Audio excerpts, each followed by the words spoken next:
So we've created this framework of hope-centered and trauma-informed.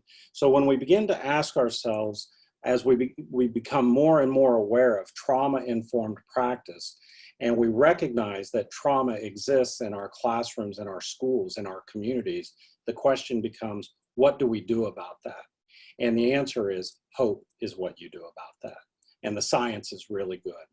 So I'm going to move a little bit quicker here in just a few minutes, but I ask this question at every presentation I give. So use the chat function if you don't mind, and just think about what the answer is to what is the opposite of hope.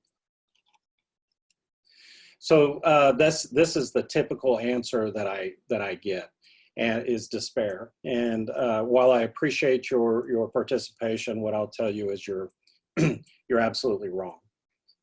It is not despair. The opposite of hope is apathy. Apathy is this idea of hopelessness. It's when we give up.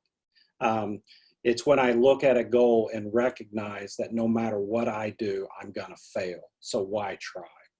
Despair is still a part of hope because I desire the goal.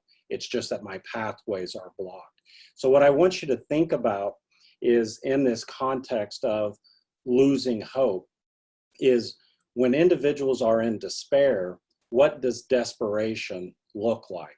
Because despair leads to desperate action, which are oftentimes very dysfunctional pathways in order to achieve goals, right?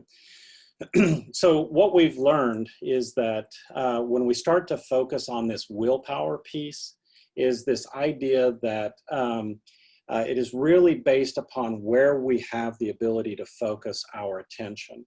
And what we know is that most people are thinking about the future. At any given moment, most of us are actually imagining the future.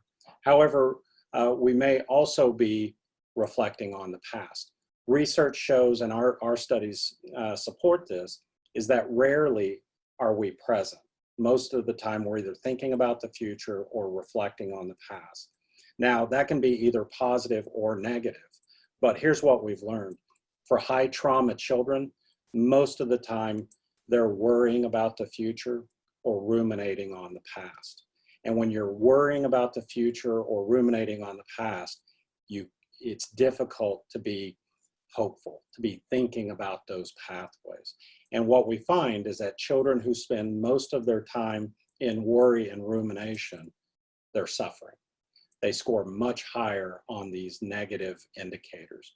And so what we need to do is find strategies that help people think about the future and reflect upon the past in a positive way. And this is really the essence of all of the work that we do at the Hope Research Center, is looking for strategies to interrupt suffering and despair so that we can thrive.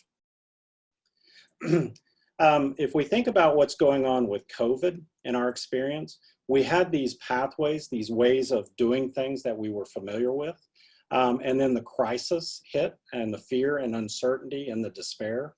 And what we know is that lower hope individuals will get caught up and stay in that emotional-based coping framework of fear and despair, which leads to social isolation. However, we've been looking for how people have creatively found these alternative pathways to achieving those goals. And so we've been really focused on when we experience these crises, how that influences our capacity to hope.